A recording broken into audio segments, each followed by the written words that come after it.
Dean Croke has your back as well. He's that guy, giving us the information we need to figure out the rates and to figure out the action. Welcome back, my friend. Produce season, well, it wasn't the harvest we were hoping for. Sorry to do that, but I had to. Welcome back. This morning, and normally you see spot rates for dry van and reefer carriers spike this week in the lead up to July 4. But Jimmy Mac, produce volumes have been declining for a couple of years. The pandemic really upset things, but I went back and looked at produce volumes in 2019 at the end of June, just to see what we were hauling in terms of the number of loads moving in a relatively normal period of time. Now, 2019 was a freight recessionary period. We're moving something like about 8 to 9% fewer or less loads this year to date than year to date back in 2019. So it just adds to the downward pressure on rates, the overcapacity. There's too many trucks, not enough loads. But there's something more fundamental going on. I mean, we are, as a society, consuming less food. We're just not eating as much. And there's a few reasons why, but for reefer carriers, this isn't a really good story. Normally you could go to the bank with spot rates for dry van and reefer rates spiking on July 4. As I said on the show a couple of weeks ago, this year looks like more like a speed bump.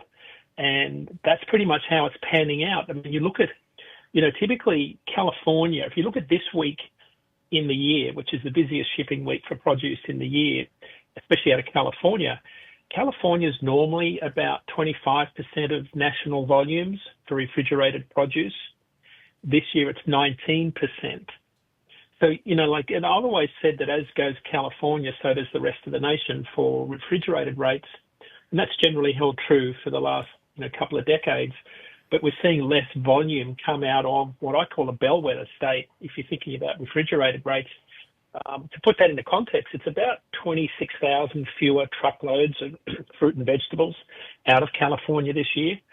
So it doesn't matter what you look at, whether it's packaged food, processed food, frozen food. There's just less of it being consumed. Now, you could layer on top of that the economic concerns, the economic insecurity, higher interest rates, job insecurity people are feeling, the trade war. There's a lot of things going on this year that, to be honest, we thought this year was a recovery year. And as Liz Young reported in the Wall Street Journal when she interviewed me this week, I said we were way off. We thought this would be a recovery year. We're not even close to a recovery year. In fact, something really alarming happened yesterday. And I promise we'll end the show on some good news, but rates, like if you look at where we were this time last year, rates have just flipped negative year over year. Now, what that means is we define a freight recessionary period as when rates go from being positive year over year. So this week is higher than the same week last year. And a recessionary period is defined as when rates go negative year over year. So we've had 10 months of dry van and refrigerated rates being mildly positive year over year. So they've been slowly increasing, but ever so slowly. In June, they flipped negative year over year. Now, I hope this doesn't tell us that we've got another freight recession on our hands, although you could argue we've always had a freight recession for the last couple of years. I fear that there's a deeper one coming if we start to see rates continue to drop and demand signals not start to improve. So produce season is just one of those factors, but it's a big factor, and we're just seeing less of it. Well, the other thing is, too, you talk about the idea that the new normal had been kind of this low-grade fever, and just when it looks like we're coming out of it, the problem with this one is that this one looks the worst-case scenario. And like I said, when I say worst-case scenario, the worst-case scenario is always the destruction of all known universe in our time. I'm not talking about that, but the destruction here could be immense, and that's the thing. It's almost like, I mean, there is a resemblance here to the late 70s, early 80s when we had that kind of low-grade fever from like about 1970, late 1977 to 1980, and then we had that terrible V-shaped recession that just kind of where the bottom dropped out. That, of course, though, there were things that compensated for that eventually. I don't see those things. This is a little chilling is it not? And I hate to Well, do this yeah, on the verge of the 4th of July, but there's something a little bit yeah. like give you pause, right? Well, I've not seen the intersection of so many absolutely critical data points that drive truckload demand. You know, higher volumes, more, better rates, all the sorts of things. You've got, and I'll just run through. There's 8 or 9 of them. I'll quickly run through them. You've got a higher percentage of freight moving on dedicated, so that means less truckload spot freight. You've got a higher number of partial loads, part loads in cargo vans and sprinters. You've got, uncertainty with tariff and trade policy. You've got shifting consumer spending. You've got manufacturing weakness. We've got overcapacity. We've got cautious shipper behaviour. They're kind of sheltered in place, as we talked about on the last show. And lastly, our good old friends on the steel wheels, the railroads, intermodal has been reclaiming market share from truckload, which it had lost during the pandemic. And long-haul truckload demand has kind of dropped fairly precipitously as shippers have increasingly opted for slower but cheaper transcontinental shipping. This was a great article by Zach Strickland over at FreightWaves. So, if you think about where does truckload compete, because there hasn't been as much pressure on shippers, they've been putting it on slower-moving intermodal 53-foot containers to move across the country. So when you put all these things together, you've just got a pie that is shrinking. The total freight pie is shrinking, and then the truckload for hire piece is also shrinking within that. And again, this is a confluence of events and data points that I've not seen because none of us really know where this is going to land. What shippers want. We talked about shippers that are the ones that really drive demand for freight. They're frozen in place. They are not investing. They don't want to make big business decisions until they know what the future looks like. And so that means that if you're saying, well, when's things going to improve? None of us know. We have no idea when things are going to improve because all of the key data points that we would normally rely on halfway through the year are sending us mixed signals. In fact, most of the signals are fairly clear in they're heading south, not north. They're getting worse, not better. But the big one, the manufacturing weakness came out yesterday. New orders for the Purchasing Managers Index came out. They contracted again for the 5th month. These are new orders in manufacturing facilities.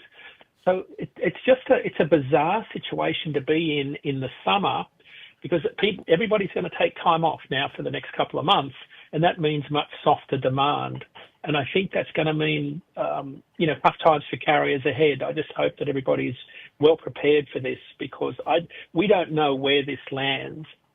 Certainly the second half of this year is not going to be what you would normally think the second half of the year would be, because I think that with the people avoiding tariffs and importing all of this freight from overseas to avoid tariffs and ship freight from Canada to the US in the first quarter of this year, it just means that there's less freight to haul in the second half of this year.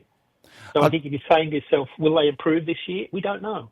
Yeah, and the other thing is too. I don't remember if you've heard about there was a discussion among economists a while back called it's the stop hitting yourself in the head with a hammer economic policy when you impose draconian austerity or draconian cuts or engage in real kind of contractionary economic policy, and then you simply stop doing it. And it actually opens the economy back up. The problem is with that, as Boris Johnson found out after kind of following up Theresa May, it does create a kind of an immediate burst of action. But the damage that has been done internally to an economy doesn't recover. I mean, you never recover. There are people who, one of the biggest problems that happened in the Great Recession of 2008, 2009 was getting people who had been literally emotionally put into a place of despair at their inability to get a job, that even when the jobs exist, they don't have the inclination to go out and do it. I know that sounds crazy, but that's one of the places where when you hear about the vibe economy, this could be lasting damage. And the other problem is, too, and I don't know what the numbers look like, it's not when you lose overcapacity in the form of what I call the pigs who jump into the market to get rich.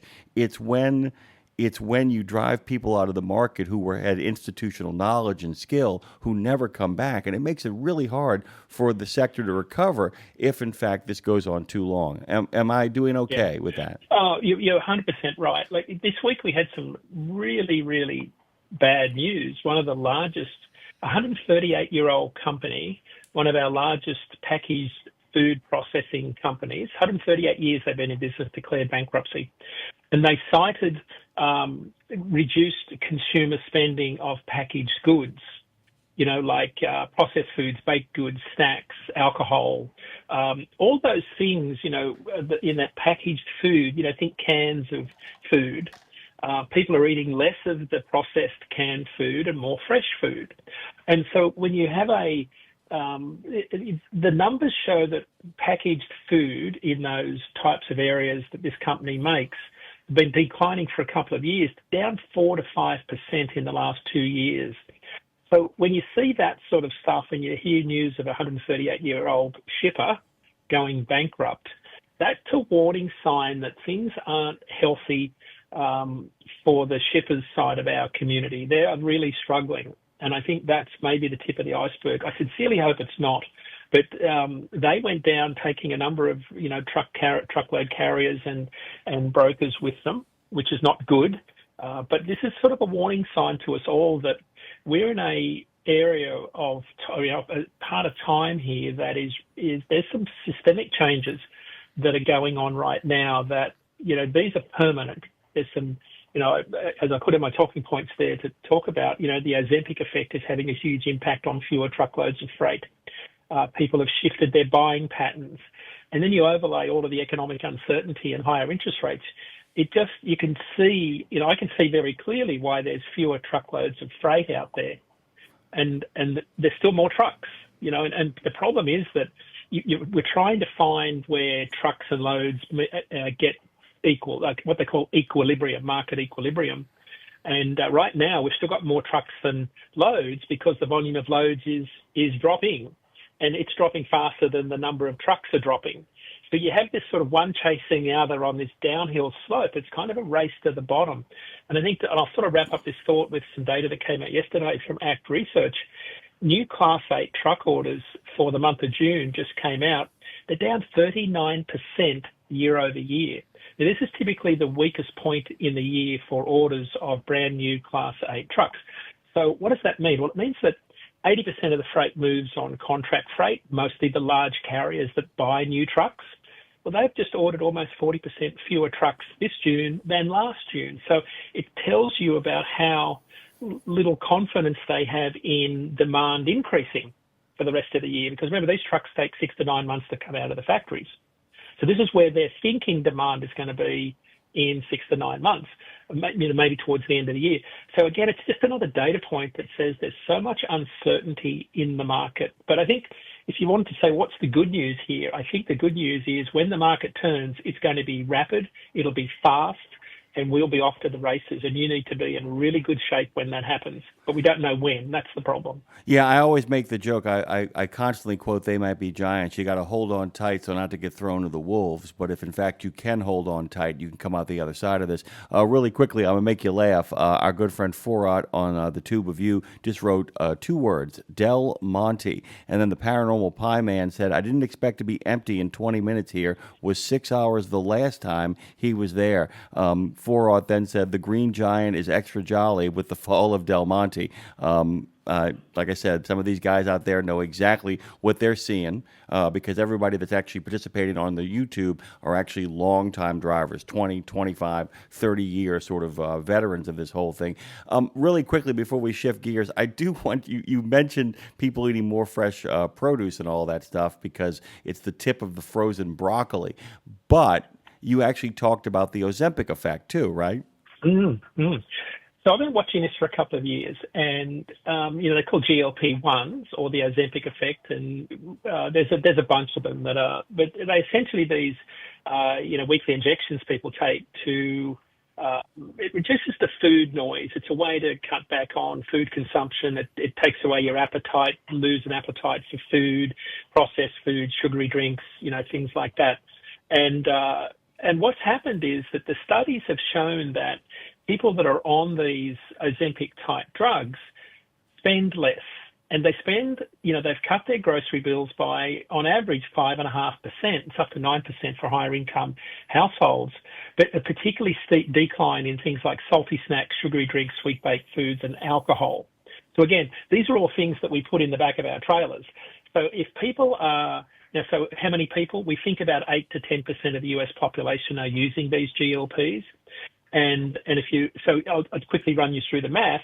If people are eating on average somewhere between 16 and 40% less food each year in terms of pounds, and the average person eats about 2,000 pounds of food a year.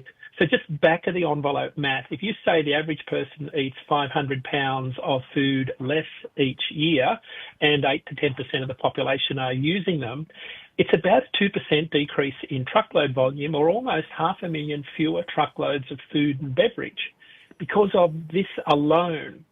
So the studies are early, but if you add this to fewer produce volumes, fewer single-family homes being built, less manufacturing, fewer imports from overseas, it becomes very clear why we are seeing much softer demand in the middle of 2025.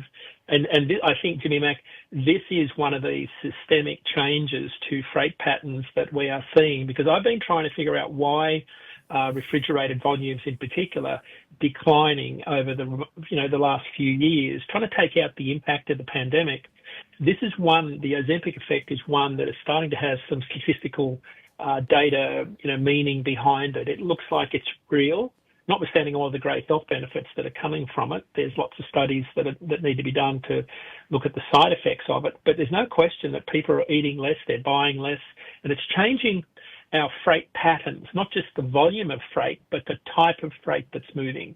And I think that's why people need to listen to this show and all of these guests that you've had on in the last few weeks. And by the way, I've learned a bunch by listening to some of the experts on the maintenance side. It's been really helpful. He was terrific. Did you hear him yesterday? He was terrific, talking about unbelievable. I mean, it was a master class, and it was all done in a way that was completely accessible. If you guys get a chance, head over to Kevin Lindsay. We've got that stuff posted already. Sorry about that, Dean. Yeah. Shameless plug. Go ahead. No. I just think you have to listen to all of these shows, and because I've always said you've got to weigh information on your own scales. So you've got to take it all in, and it's like going to the well to get a bucket of water. If you don't take a very big bucket, you're not going to get a lot of water. So, when you go to the well to get water, you've got to go with an open mind, a really big open mind, get all that information in, and then figure out what it means to you. And I think that's the critical piece here with trucking, because I think and I've done this as a driver. I've spent way too many hours thinking about the truck and the load and driving, ING, rather than working on the business. What drives demand? Why am I seeing fewer loads out of this market? Why am I seeing more data centers moving for, the AI revolution that's upon us? What does that mean? Why am I seeing fewer combine harvesters move out of the Quad Cities region? All those sorts of things tell you about the big picture. And what I'm seeing, the pandemic changed a lot of things, but I'm seeing permanent change in freight markets, because the acceleration and adoption of new technologies is exponential. It's like it's happening at a speed that's very hard to keep up with. And that's why, in some ways, to be the timing of this new streaming platform with the Road Gang Radio is absolutely perfect, because I don't know of a time in history where we desperately need all of these voices to keep us, in between what's the Chuck Snow saying, the mustard and the mayonnaise, the two lines on the road. By the way, when Canada Calling gets here, there's a great story about how they're using different paint now that actually fades faster in regards to the highways and byways of Canada. And Jim and Joanne are going to kind of talk about the fact that they're using a different kind of paint I think it's for environmental reasons, but it does mean that they're going to be more manufactured jobs because people have to continually keep painting them. It's a little bit of 1930 economics have returned to a large degree. Before I'm going to go totally in the left field, Dean, but you've been with me before, so you know it's going to happen. I don't know. You know this for a fact that during the 30s they paid farmers not to grow stuff because they had one of the things that caused the depression was the flooding of the market. Was that the farmers flooded the market because of the Smoot-Hawley tariffs. They pretty much had captured their own market, and they ended up flooding it so much that nothing cost anything. Everything was so dirt cheap. So the New Deal says, stop making so much food. And when they did, they were actually able to control the prices finally. They paid farmers not to grow stuff. We may be looking at situations like that in a couple of years around here, which is really interesting. It's just Well, it's a crazy. good point. I think it's a great point because if you read some of the reports this week, because of the forced deportations of farm workers in California, I read two or three reports this week where farmers, growers said their number of field workers are down 70%. People are afraid to come to work and crops are rotting in the field. So that's in a way, that's exactly what you're talking about. It's not they're being paid not to grow food. There's another thing at work here that's actually reducing the amount of volume of food being produced for different reasons. So maybe we've got the same effect underway right now. Well, I'll tell you this too, and like I said, one of the amazing things is, there was a moment when I had to tell my wife, I said, moving to California was fun, and it was great to kind of watch her go through that adventure that she had. The other thing is, though, is that it changed my relationship with the way I understood groceries from an on the ground anecdotal way, because my dad and I had a hell of a time finding lemons the other day. We got them. I mean, eventually, of course, we found them, but a lot of them were getting swooped off the shelves. When I was in California, I mean, a lemon, you could literally bump into them on the street. And the stuff you're talking about today in regards to produce is just a great reminder that California is keeping its own stuff and shipping out less because of that. That they've got to keep their own shelves stocked and can't, get stuff to the rest of the country as well. Oh, by the way, big good morning to Beach Bum who just joined us on the chat over at YouTube. We're holding steady over there. The other thing I wanted to kind of shift gears again here because you got so much to talk about and we're almost out of time. It was that story about Lisa Tate. We're talking about the forced deportations. I got a chance to look that up, by the way, and her on the ground kind of insight into what was happening was chilling, was it not? Oh, it's amazing. I know people here in Boston that are petrified to go out of their houses. It's absolutely devastating to watch what this is doing to families of children, young children. Like and this is not a political statement by any sense, but we know that the majority of workers in the produce industry have been undocumented workers that have been here for decades. We know that that's been proven, and I think this is one of those sort of unintended consequences when you throw that net out pretty widely.